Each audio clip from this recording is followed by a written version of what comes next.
On raconte que le géant Gargantua, se dirigeant vers Niort à la suite d'une beuverie prolongée, se vit contraint de s'arrêter pour évacuer le trop-plein. Se tournant vers l'ouest, il fit le geste libérateur qui, tout en le soulageant, inonda un pays qu'il arrosait ainsi jusqu'à la mer. C'est ainsi qu'est né le pays de l'eau, le Marais Poitevin.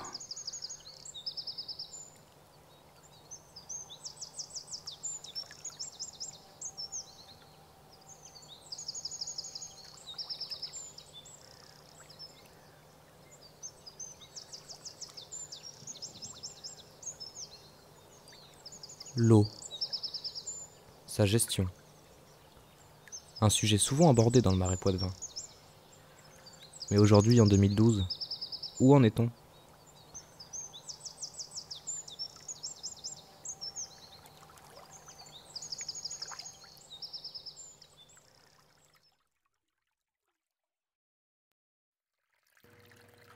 Le Marais Poitevin débute aux portes de Niort. C'est la Sèvre niortaise qui le traverse. Elle se faufile d'abord à travers les marais qualifiés de mouillés, sujettes aux crues. Puis elle parcourt les marais desséchés, à l'abri des variations d'eau, pour finir sa course dans l'océan Atlantique au niveau de la baie de l'Aiguillon.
La dernière fois qu'il y avait vraiment une grosse inondation, où on a pu se promener à une grosse crue, puis qu'on a pu se promener en bateau, c'était la naissance de mon fils, ça fait 21-22 ans.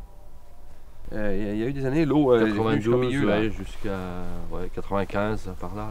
Il y a eu des années, oui.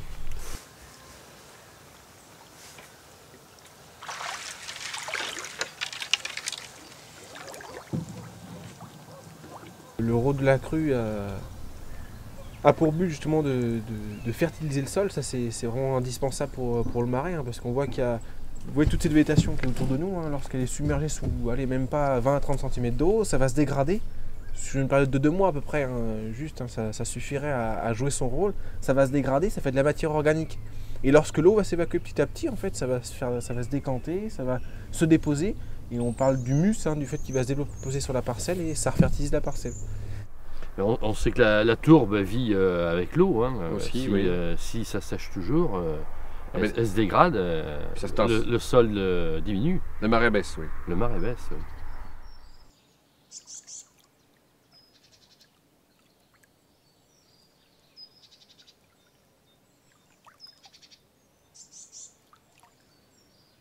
Mais alors, pourquoi y a-t-il moins de crues ?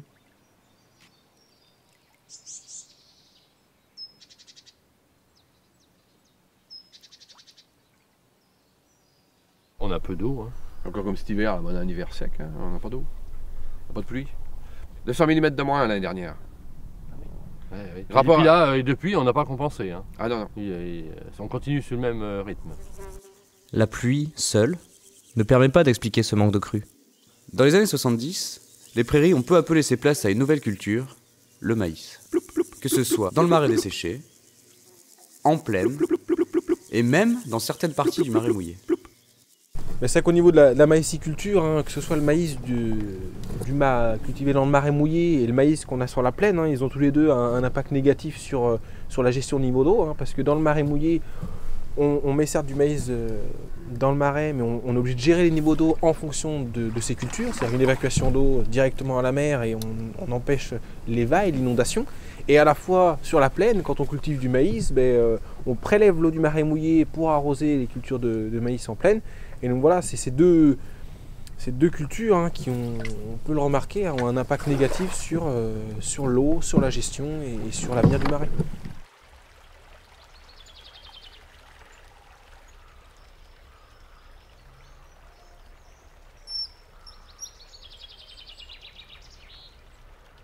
C'est vrai qu'aujourd'hui, ça s'évacue plus vite qu'autrefois. Beaucoup plus vite.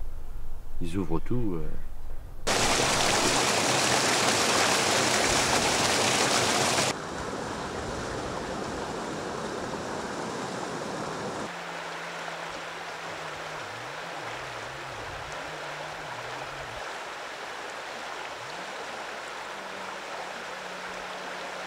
En fait, il y a une évacuation qui est de plus en plus rapide directement à la mer.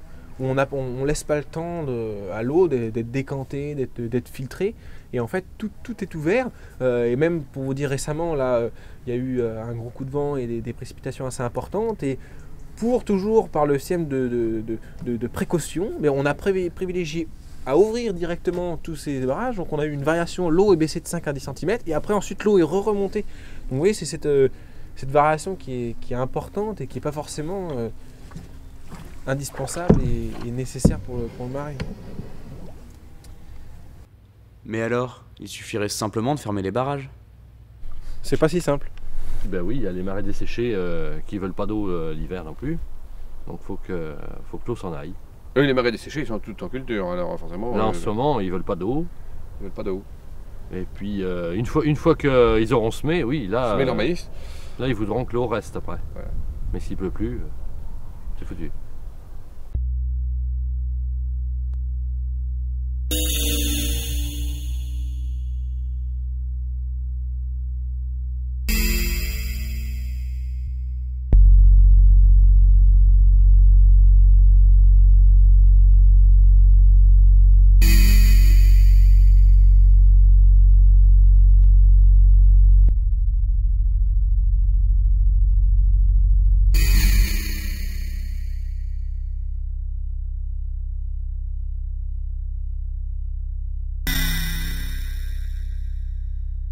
Les niveaux d'eau aujourd'hui sont régulés en fonction des cultures de maïs. Parce que le maïs a besoin d'eau l'été, mais on n'a pas besoin en février-mars, parce que c'est là qu'on laboure les parcelles et qu'on entretient et qu'on sème surtout.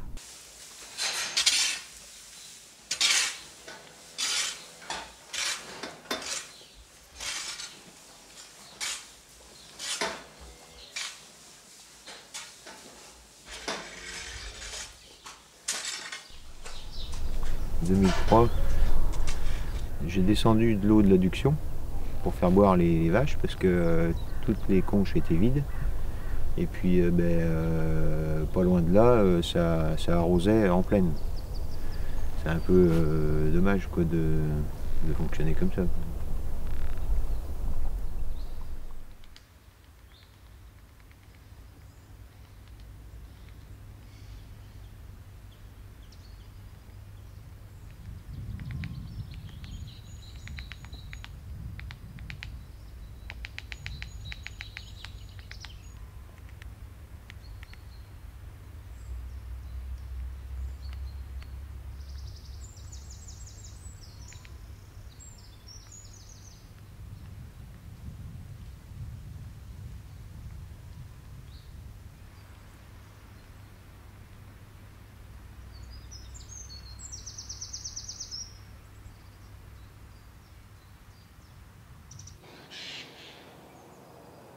Donc s'il y a moins de crues, c'est à cause de l'agriculture.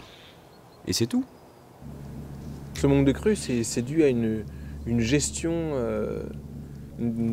assez assez centré sur un seul type de population, hein, qui on cible tout le temps les agriculteurs, hein, mais c'est sur un système de non-responsabilité, parce qu'aujourd'hui on voit que la crue ça a un impact néfaste sur les cultures, certes lorsqu'elles y sont présentes, mais c'est surtout au niveau des constructions aujourd'hui, parce qu'on voit que des maisons étaient construites beaucoup trop près de la zone humide, hein, on voit notamment près de la Sèvre niortaise, vers Magné, Bessines, où encore d'un point de vue économique, on a fait autoriser des constructions trop près de la Sèvre niortaise, et comme aujourd'hui on pourrait avoir des variations d'eau, on évite que ces crues arrivent, parce que sinon les maisons auraient les pieds dans l'eau.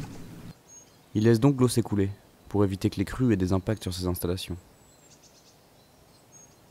Il, c'est l'État, car c'est l'État qui gère entre autres le niveau d'eau. On parlait de phénomènes d'accumulation, mais c'est le manque de précipitation, les prélèvements trop abusifs et la gestion d'eau qui vise à évacuer l'eau directement à la mer qui font qu'aujourd'hui on n'arrive plus à avoir ces inondations et qu'on a des niveaux d'eau qui sont toujours au ras des pâquerettes.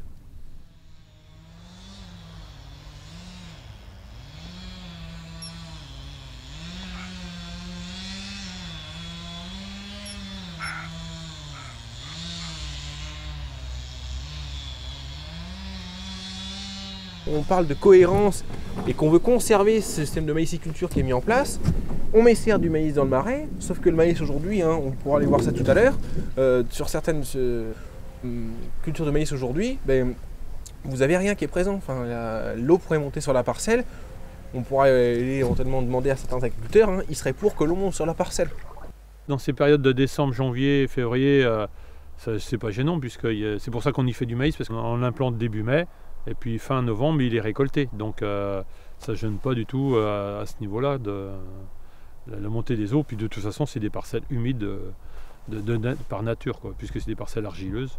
Et donc elles sont très très humides l'hiver. Et les crues d'hiver de novembre à fin février, mars, là, c'est souhaitable. Oui. Les crues ne nous gênent pas du tout à l'utilisation de la parcelle de prairie, puisque de toute façon, avec les contrats MAE qu'on signe, on est obligé d'enlever les bêtes du 15 décembre jusqu'au 15 mars. Et puis c'était des choses de toute façon qui se faisaient autrefois parce qu'il y avait de l'eau sur les marais, donc il n'y avait pas de pâturage l'hiver. Et puis ça fait partie du marais aussi, quoi. La beauté du marais, la vie du marais, des crues.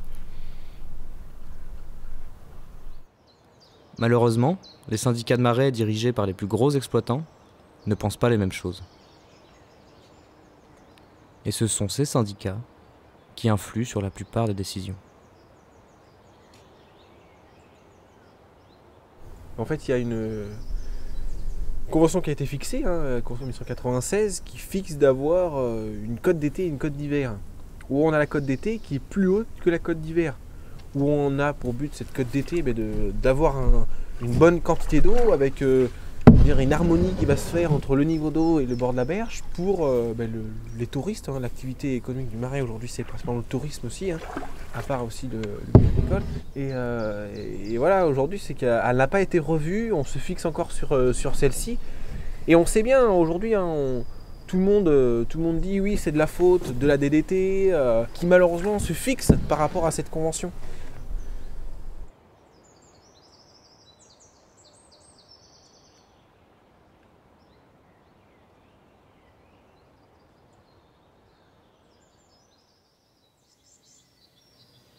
En plus de la mauvaise gestion de l'eau, le marais poitevin souffre d'abandon par endroits.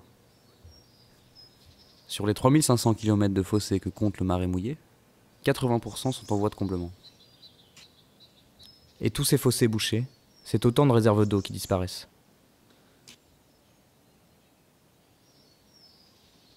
Ce qui se passe, c'est que on peut en constater l'état des fossés comme autour de nous, par le manque d'entretien. L'accumulation de matière organique se fait, la végétation se développe et malheureusement les canaux se rebouchent.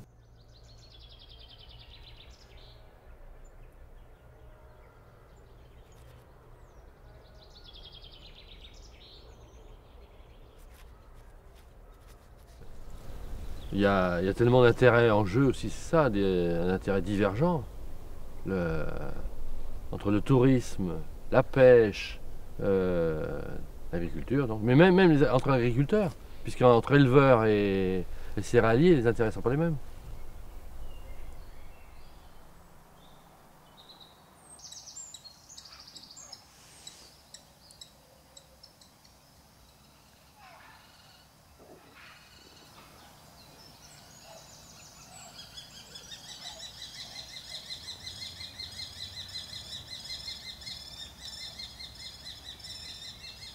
Et puis les marais mouillés, les gens qui gèrent ça, c'est pas facile parce qu'ils sont toujours tirés à U et à Dia. Ils reçoivent des coups de fil, un qui dit il faut baisser, l'autre il faut lever. Non, mais c'est ingérable quoi. Il faudrait se mettre d'accord mieux que ça quoi. Mais c'est pas facile parce qu'il y a des réunions qui se font et puis après tout le monde n'est pas là forcément et les gens qui rouspètent derrière. Et puis on a toujours le problème qu'on a 3 départements et 2 régions. En plus, ça n'arrange rien. Au niveau administratif. Et c'est un petit peu le problème aujourd'hui au niveau de ce territoire, c'est qu'il y a des conflits, il y a des politiques différentes. Et l'objectif, c'est que le PIMP, le Parc international du Marais Poitevin, a pour but justement de coordonner ces 3 politiques et justement d'avoir une gestion commune et durable pour ce territoire.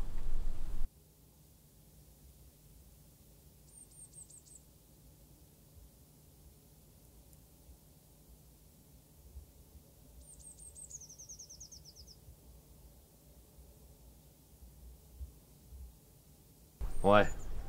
Ouais, on va demander à voir. On demande à voir. Alors ça, on rajoute, superpose les administrations. On rajoute.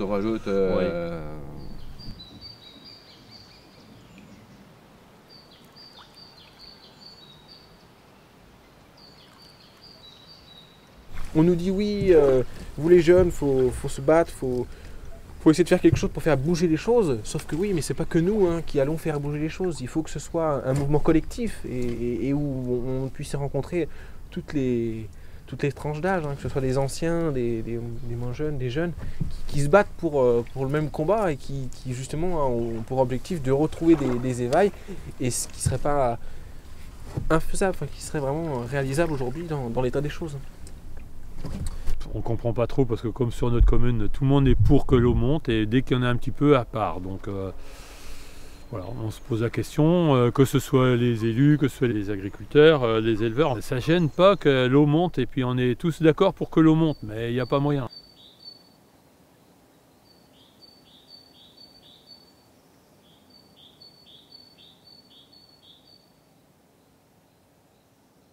Aujourd'hui, on parle d'acteurs dans le Marais et c'est vrai qu'aujourd'hui, tout le monde est en train de se mobiliser, que ce soit des agriculteurs.